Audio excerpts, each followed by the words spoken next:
Georgie. What a nice boat. Do you want it back? Yes, please. You look like a nice boy. I bet you have a lot of friends.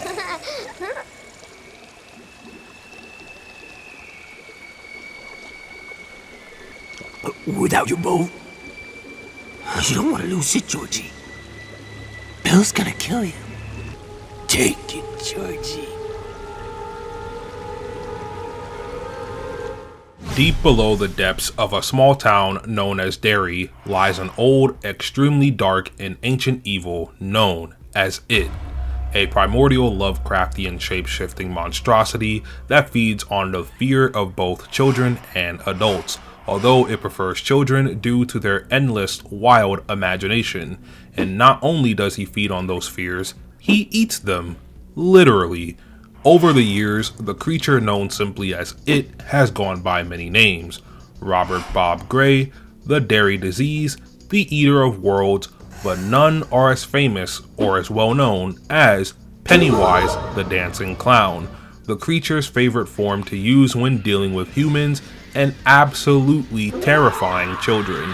In today's video, I'm going to provide you the definitive guide on It, aka Pennywise, where the creature comes from, its history in the Stephen King multiverse, and much more. I will only be discussing the novel and the 2017 film universe, including It Chapter 2, and the brand new Welcome to Derry show, airing now on HBO Max, since the film universe is the closest adaptation to being the most accurate to the novel, as opposed to the 1990s miniseries, which covers a lot of stuff from the books, but leaves out very important details such as Adrian Mellon, the Black Spot, Derry Ironworks, Bradley Gang Massacre, and even the characters as opposed to the movies aren't anywhere near the description of the novel counterparts, with Pennywise in the films really being the only one who visually looks different in the films with his newer, updated modern design. If you're new to the channel, my name is LJ, aka Jade, and for years I primarily covered MTV's Teen Wolf, but in beginning a new era for the channel, Pennywise will be the first of many different supernatural creatures from different franchises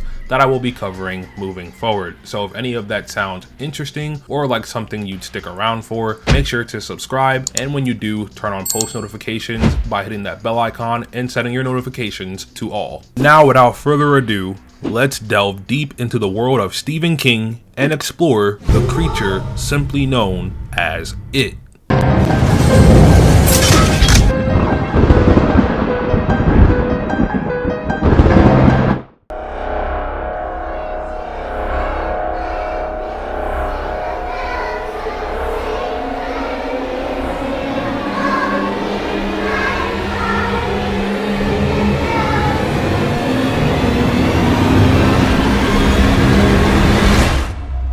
There was a clown in the storm drain. The light in there was far from good, but it was good enough so that George Denbrough was sure of what he was seeing. It was a clown, like in the circus or on TV. In fact, he looked like a cross between Bozo and Clarabelle, who talked by honking his, or was it her? George was never really sure of the gender. Horn on Howdy Doody Saturday mornings. Buffalo Bob was just about the only one who could understand Clarabelle, and that always cracked George up. The face of the clown in the storm drain was white. There were funny tufts of red hair on either side of his bald head, and there was a big clown smile painted over his mouth. If George had been inhabiting a later year, he would have surely thought of Ronald McDonald before Bozo or Clarabelle. It is an ancient, evil, supernatural, shape-shifting, interdimensional, alien creature that has been on Earth since approximately 1 million BCE. Having arrived on a world with no natural food source for it, the creature adapted by preying on the people of the town Derry.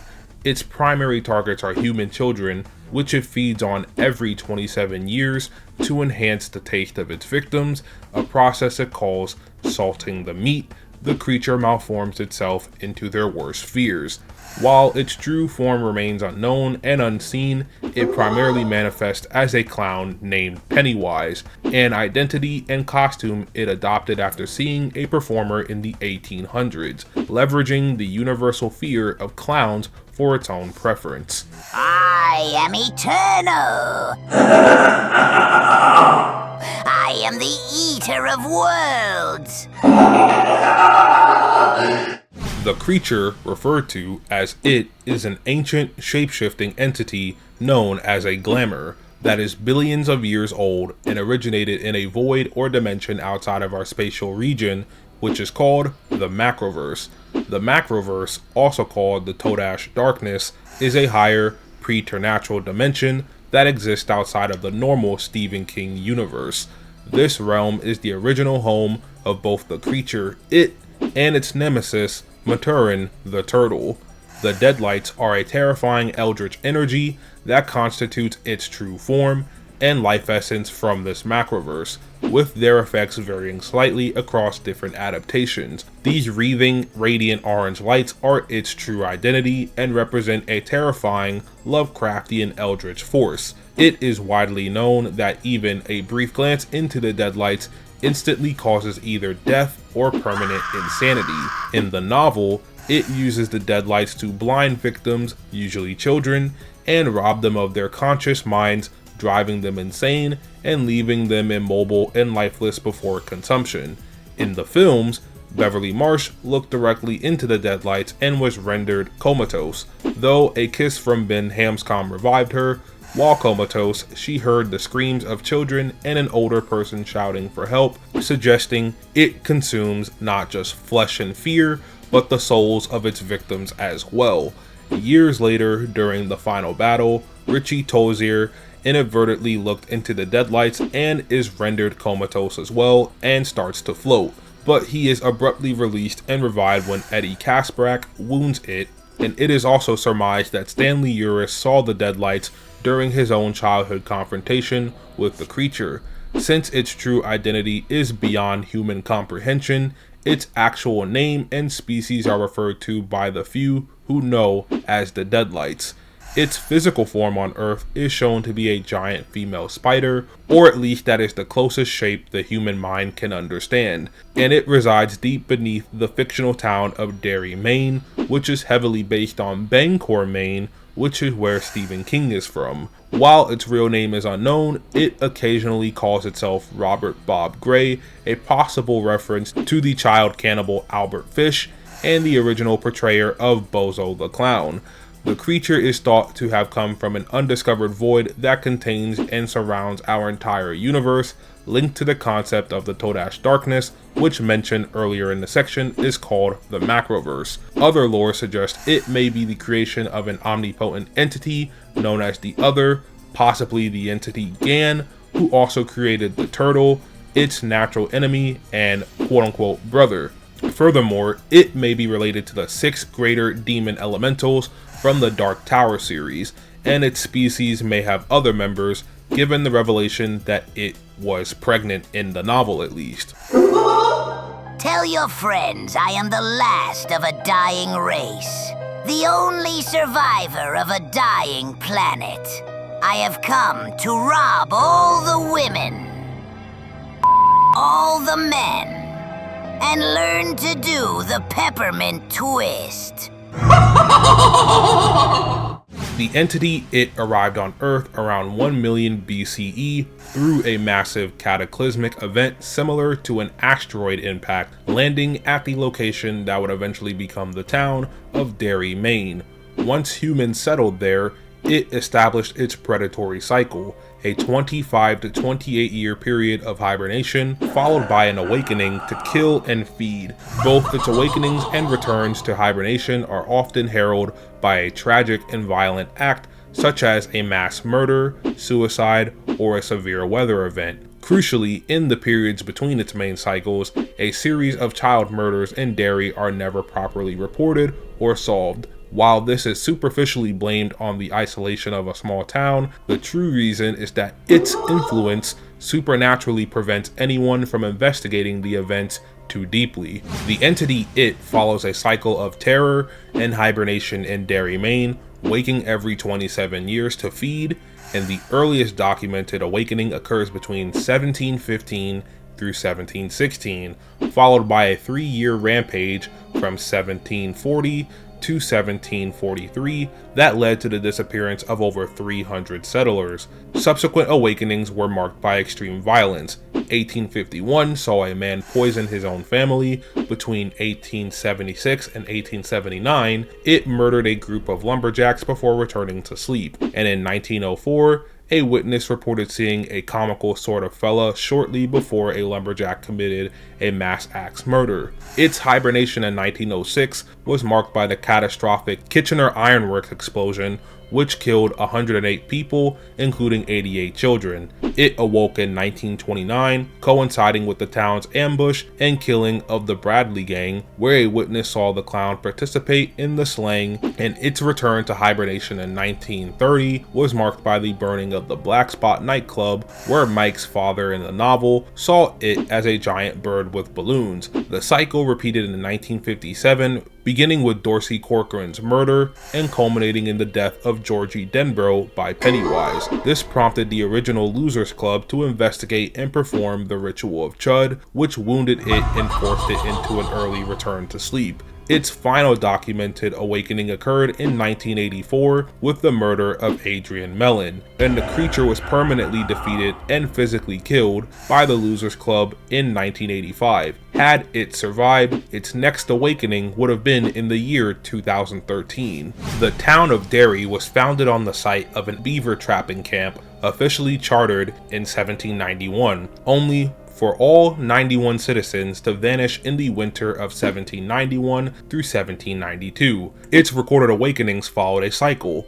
1908 was marked by the catastrophic explosion of the Derry Ironworks, which killed 102 people, mostly children. 1935 saw the Bradley gang killed in a shootout, and between 1961 and 1962, it awakened again, leading to the disappearance of a child named Maddie and the burning of the Black Spot nightclub. The cycle intensified in October 1988 when it awakened and claimed Georgie Denbrough as its first victim, followed by the disappearance of Betty Ripsum in May 1989. In the summer of 1989, the Losers Club joined forces to investigate the disappearings, successfully forcing it back into hibernation in September of that year. They swore a blood oath to return and destroy the creature should it ever resurface. It returned 27 years later in September 2016, immediately signaling its presence by brutally murdering a gay man named Adrian Mellon in front of his partner Don Haggerty. It quickly resumed hunting children, using psychological tricks to lure and kill a young girl named Victoria, and gruesomely slaughtering a young boy named Dean in front of Bill Denbrough inside the Hall of Mirrors.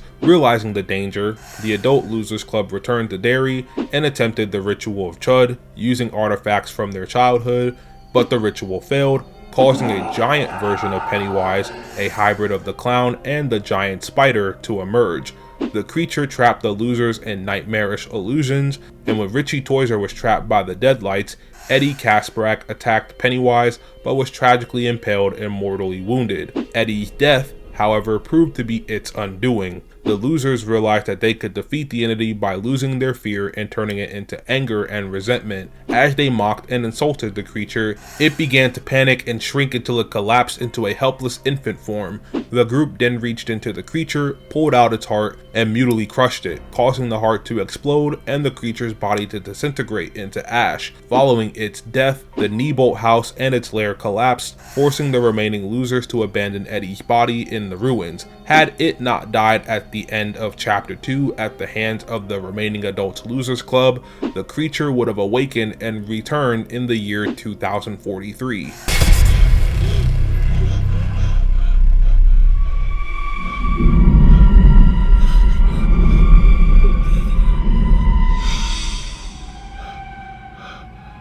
Where you going, Ed? If you lived here, you'd be home by now. Come join the clown, Ed. You'll float down there. We'll float down there. Yes, we do.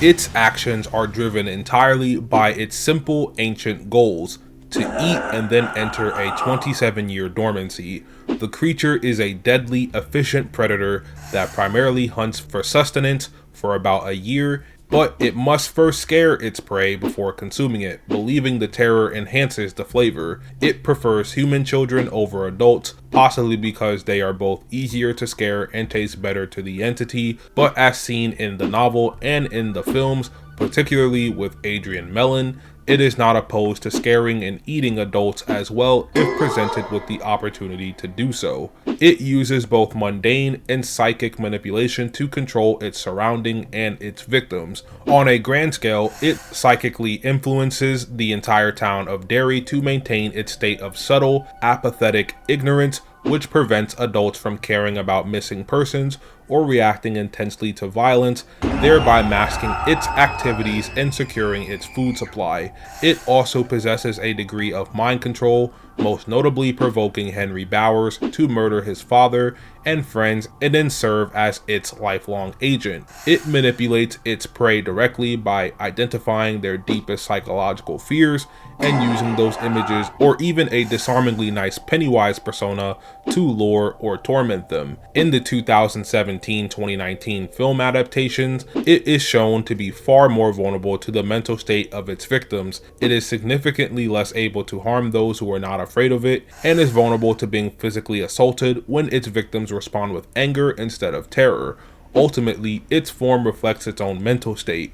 When the adult losers confronted it with its own weaknesses and their complete lack of fear, it began to panic and progressively shrank into an infant form, allowing the losers to kill it by crushing the heart required by its Pennywise form. This adaptation showed a more proactive it, with the creature looking forward to the loser's return and actively playing along with the ritual of Chud on both occasions to ambush them afterwards. Since this is an adaptation of the novels and one far more accurate to its source material than the 1990s miniseries, Pennywise in the film universe is weaker than his novel counterpart, mainly due to it being more vulnerable to the mental state of its victims. You have no power. This is the power. Feel the power, brat. And then speak again of how you come to kill the Eternal.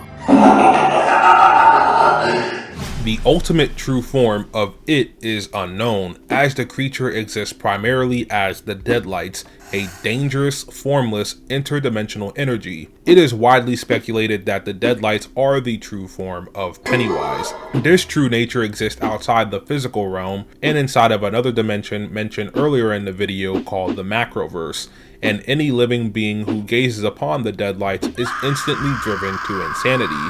In this void, two beings were created by the other, also known as Gan. Gan is the ultimate omnipotent entity that exists beyond all realities and serves as the revitalizing force of the entire Stephen King cosmology. He is the father of Maturin and it, also known as the Deadlights and Pennywise, and sometimes referred to as the nexus of all realities, supreme god, and true author. The final other, Gan's ultimate form, an unfathomable entity beyond all existence, remains passive in the deep macroverse as the ultimate writer. Even cosmic beings like Pennywise and Maturin are powerless before it. The benevolent cosmic force of creation, Maturin, a gigantic turtle. Maturin is an extraordinarily powerful, benevolent cosmic entity in Stephen King's multiverse, with an origin in the macroverse alongside its opposing force, Pennywise, aka it. Taking the form of a gigantic turtle, Maturin is a force of creation who vomited up the entire universe. He now passively oversees all of reality from a vantage point beyond the constraints of space and time. In the narrative of it, the novel specifically, Maturin serves as the unseen, benevolent guiding force who assists the Losers Club in their confrontation with Pennywise. He plays a key role in maintaining cosmic balance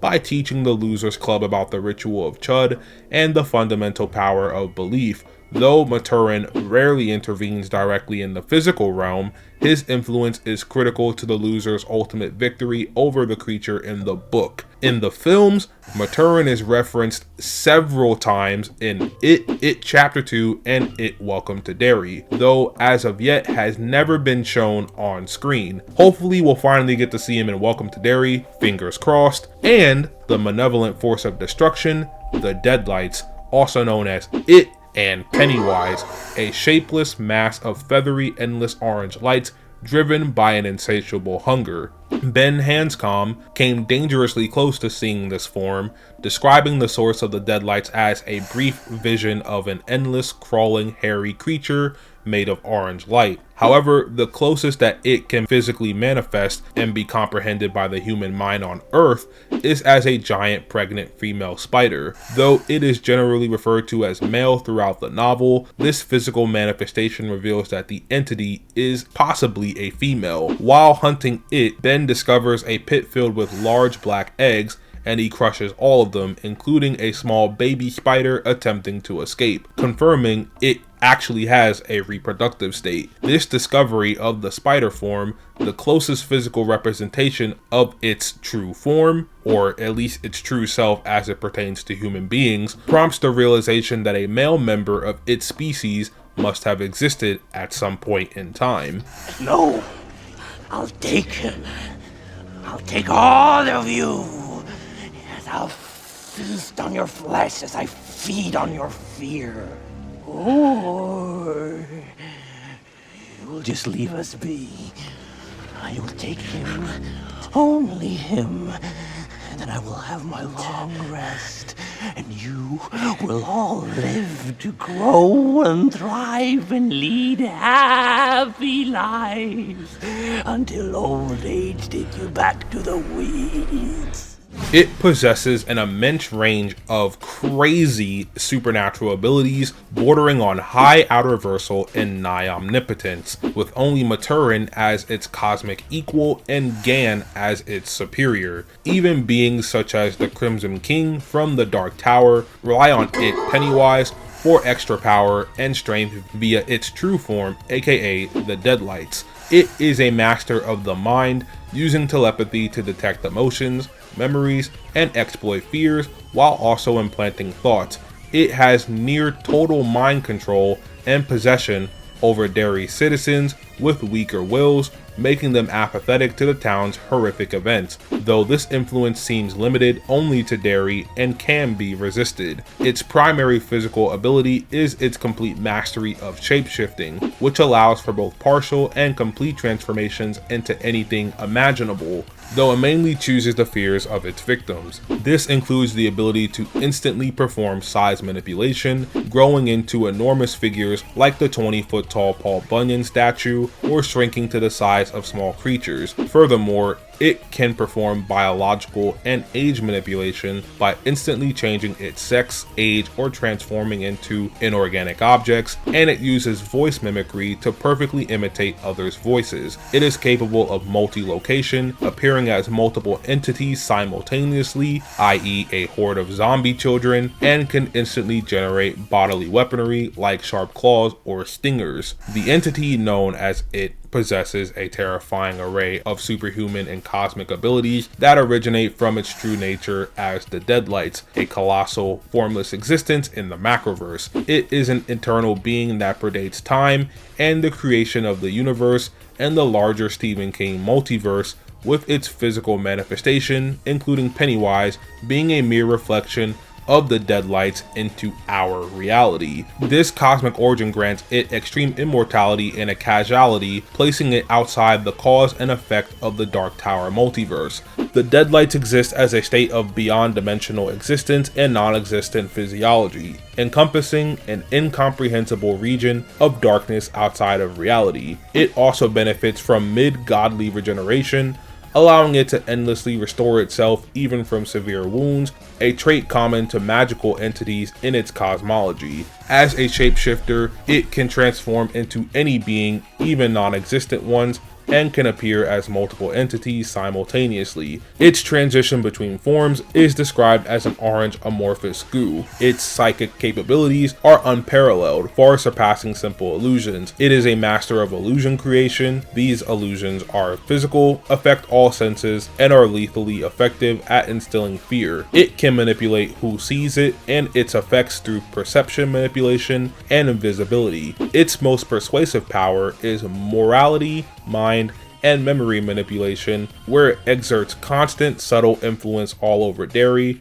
causing citizens to ignore violence and actively induces amnesia in those who leave the town, an influence that may touch on fate manipulation. It utilizes telepathy and clairvoyance to read minds and exploit weaknesses, and finally it possesses extremely powerful reality warping and spatial manipulation, allowing it to generate massive amounts of physical matter including blood and various creatures, control the weather, and warp space itself, making its lair defy natural geometry and stretch corridors.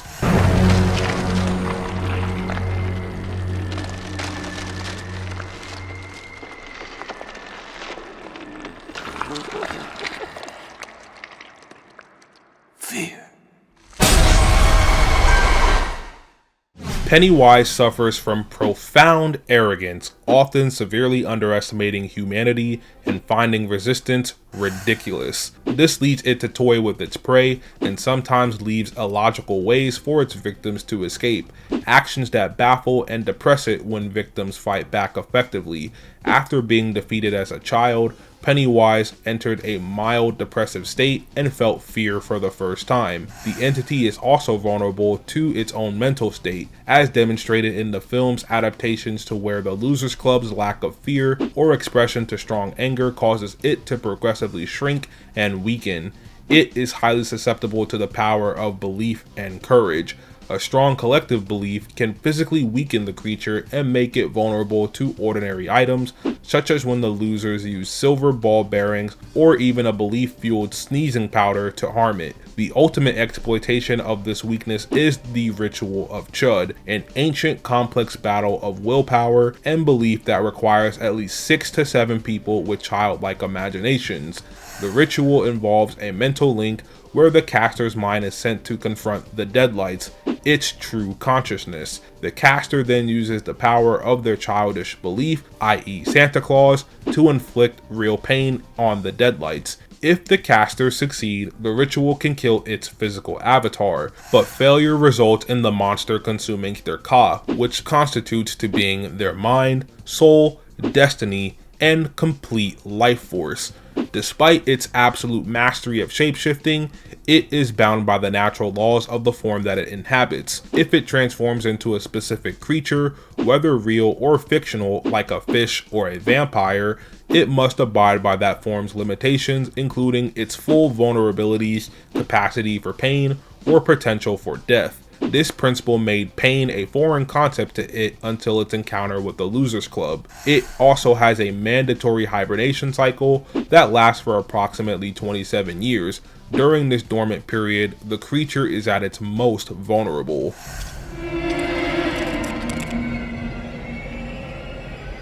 Do you think this will help me, Eddie?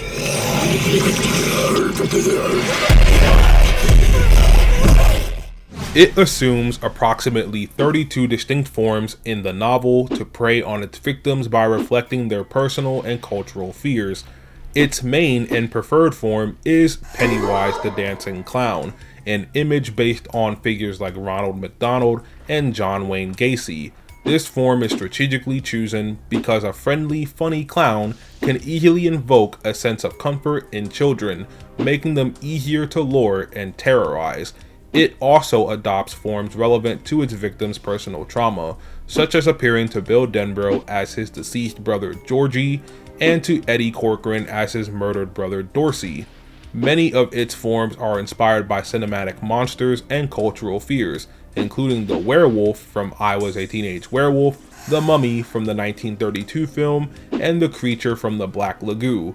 It has been seen as a horrifying diseased figure, appearing as a leper disease vagrant to Eddie, and even manifesting as a killer shark, Bruce from Jaws, or a version of Dracula resembling Kurt Barlow from Salem's Lot, with a mouthful of razor blades. It uses forms to exploit the environment and local legends, such as a giant bird, a hybrid of a crow and Rodan from the Godzilla universe, a school of piranhas to frighten Eddie from crossing a stream, a monstrous Paul Bunyan statue, the Giant, used to terrify Richie, and it also frequently used the images of its victims or their abusers, such as appearing as Betty Ripsom, one of its victims, Alvin Marsh, Beverly's abusive father, and a decomposing version of victim Patrick Hockstetter. For Henry Bowers, it assumes the form of his dead cronies, Victor Vic Chris, and a leper version of Reginald Belch Huggins, as well as the Doberman Pinscher that a guard feared, and a frightening ghost moon. For its adult victims, it relies on deeply disturbing transformations, such as appearing as Miss Kirsch, the witch, to Beverly in her childhood home, and manifesting the gruesome head of Stan Uris, full of white feathers, inside Mike's fridge.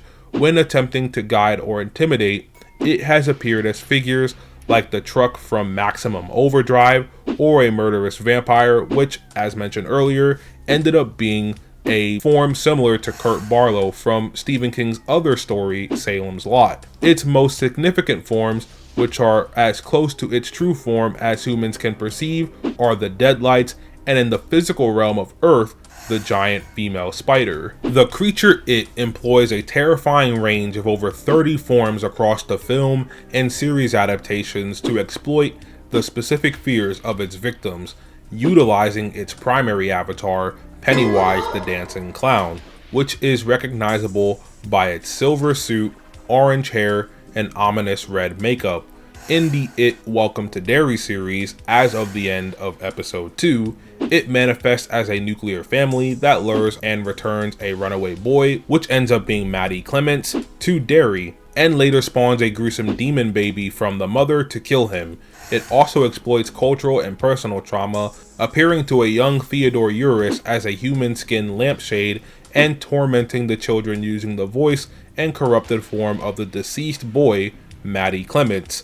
It takes the shape of Mrs. Grogan, turning into a zombified figure with a grotesque tooth-lined maw to attack her daughter, and appears as Mr. Bainbridge's butchered head inside of a pickle jar to torment Lily. In the 2017 film, it focuses on the Losers Club's childhood fears and personal traumas. It frequently uses the form of Georgie Denbrough to torment Bill, and attacks Stan Uris as Judith, the terrifying woman from his father's painting. It manifests as the infected leper to prey on Eddie Kaspbrak's fear of disease, and as a headless child and charred hands to terrify Ben and Mike, respectively. It also uses classic monster movie forms, briefly developing werewolf and mummy features during its confrontations, specifically in the encounter at the house on Neibolt Street and the final confrontation in its lair. The 2019 film features the most forms, as it preys on the adult loser's compounding fears. It uses a zombified Patrick Hockstetter's corpse to manipulate Henry Bowers.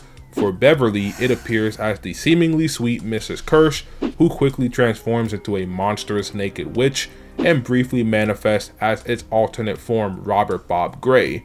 It returns as the infected leper to pursue the adult Eddie, who successfully fights the creature and learns that it is bound by the limitations of its chosen form. It also attacks the adults with surreal forms, including a spider-legged head of the deceased Stan Uris, and in its lair, the enormous Pennywise spider. In its final desperate moments, its head rapidly cycles through its most terrifying forms, including Alvin Marsh, the leper, Judith, and the mummy, and in a last futile attempt to generate fear before its defeat and subsequent death of its avatar state on Earth. Look, you don't have to come in with me. But what happens when another Georgie goes missing? Or another Betty? Or another Ed Corcoran? Or one of us? Are you just gonna pretend it isn't happening like everyone else in this town? Because I can't. I go home and all I see is that Georgie isn't there. His clothes, his toys, his stupid stuffed animals, but he isn't. So walking into this house, for me, it's easier than walking into my own. It, driven by its hunger for human flesh and fear, has left a long list of victims in Derry, mostly children, across its various active cycles. In the novel, its most significant victim was Georgie Denbrough, the younger brother of Bill, the main protagonist and secondary protagonist of the Stephen King multiverse, only being usurped by Danny Torrance from The Shining, whose arm was ripped off, leading to his death from blood loss in 1957. That same cycle claimed several other children, including Betty Ripsom and Cheryl LaMonica, both murdered by it in the form of Pennywise, and Veronica Grogan. Matthew Clement's death prompted a curfew for Derry's adolescents. It later killed Edward Eddie Corcoran after terrifying him with his reanimated brother's corpse, and the Gill Man ultimately decapitating him, and murdered 9-year-old Jimmy Cullum on American Independence Day. In a particularly gruesome attack, it appeared as winged leeches to attack and partially consume Patrick Hockstetter after making large holes in his body. In a confrontation with Henry Bowers and his gang, it proved extremely deadly, killing Victor Vic Chris by decapitation in the form of Frankenstein's monster, and easily overpowering and mutilating Reginald Belch Huggins. It returned in the 1980s, beginning its final cycle by killing Adrian Mellon, a gay man assaulted and thrown over a bridge by bullies. This cycle saw a rash of other victims, including Lisa Albrecht, Stephen Johnson, Dennis Torrio, Lorianne Winterberger, Dawn Roy, who was decapitated, and Adam Terrell. 2.5-year-old Freddie Cowan was drowned and partially eaten by it in an unthinkable shape, with his death leaving behind a horrifying scene of broken bones and blood in his home. Other victims found around Derry include Jeffrey Hawley, John Fury, and Jerry Bellwood. As the adult losers returned, it killed John Kuntz, a guard at the Juniper Hill Mental Institution, by mauling him in the form of the giant Doberman Pinscher. The creature also claimed Tom Rogan, the abusive husband of Beverly Marsh, whom it hypnotized and forced to capture Audra Phillips. Tom dropped dead from shock upon seeing its true form in the lair during the last confrontation. Eddie Kasprack was mortally wounded when it retaliated for being sprayed with Eddie's inhaler, biting his arm off and causing him to die of blood loss and shock. The film universe adaptations depict its murderous cycles in Derry, with the creature consistently targeting children and manipulating others to commit violence. The first confirmed victims of this cycle include 8-year-old Danielle Van Helden and Colin Woods, both of whom went missing and were killed in 1961. The creature claimed Maddie Clements after masquerading as a benevolent nuclear family, and later brutally killed 3 children, Theodore Teddy Uris, Philip Phil Malkin, and Phil's sister Susie Malkin, at the Capitol Theater by manifesting as a giant demon baby. This cycle began dramatically with Georgie Denbrough's death in October 1988, when it, as Pennywise, ripped off his arm and dragged him into the sewer. As the cycle continued, several children vanished, including Tanya McGowan, Paul Greenberg, Natalie Way, and Eric Durbs. Other children also suffered horrifying fates. Betty Ripsom was ripped in half by Pennywise, and it used Veronica's voice to taunt Beverly from a drain. Patrick Hockstetter was lured into the sewer and devoured by Pennywise after being trapped by zombie children. The creature also claimed Eddie Corcoran, catching and eating the boy near the canal, with Mike later witnessing Pennywise eating his arm. Additionally, it manipulated Henry Bowers to murder his own father, Oscar Butch Bowers, to turn Henry into its loyal servant, and in a deleted scene that's most likely canon, also killing Belch and Victor alongside his father before his final confrontation with the Losers Club. The creature's return 27 years later began with the murder of Adrian Mellon, a gay man assaulted and thrown from a bridge where Pennywise attacked him as his boyfriend Don Haggerty watched. The very next day, Lisa Albrecht went missing. It quickly resumed hunting children, demonstrating psychological cunning by luring Victoria Vicky Fuller under bleachers with false sweetness before killing her, and brutally murdering Dean in a mirror maze in front of a horrified Bill Denbrough. In the final confrontation, the creature claimed its final victim, Edward Eddie Kasprack, who was stabbed through the chest after saving Richie from the deadlights, dying from his injuries in its collapsing lair. Tommy had begun to hallucinate. As he drove up Wentworth Street, he thought he saw a clown grinning up at him from an open sewer manhole. A clown with shiny silver dollars for eyes and a clenched white glove filled with balloons. The central appearance of the creature It is naturally within its own novel. It, the entity, or concepts related to it have also made appearances or been referenced in other Stephen King works. The creature is mentioned in the novel Dreamcatcher and is possibly the source of a hallucination and heavily implied to have survived the events of It in the Tommyknockers. Chronologically, later events related to the Deadlights are discussed in the novel Insomnia, and the creature's existence is also acknowledged in the time-traveling novel 11/22/63. In the film and television universe, It is the focus of the main adaptations, the 2017 film It, and its 2019 sequel, It Chapter 2. Most recently, its 1960s activities and origins are being explored in the streaming series It Welcome to. And that is the complete definitive guide on everything you would ever need to know about It, aka Pennywise or the Deadlights, at least up to the most recent episode of Welcome to Derry, which is episode 2. This should forever be the only video you ever need to watch to gain all the information you would ever need to know on It from the Stephen King multiverse. If you made it to the end of the video, thank you for watching. A lot went into the making of this video, so if you made it here, you're the GOAT. I appreciate you for watching until the end. Make sure to subscribe if you're new and set notifications to all. I'm currently reacting to the first season of It Welcome to Derry, and I've been enjoying the show as I think it's amazing and HBO is doing a fantastic job with it. Once again, I'm LJ, aka Jade. Have a fantastic day or night whenever you're watching this, and I'll see you soon.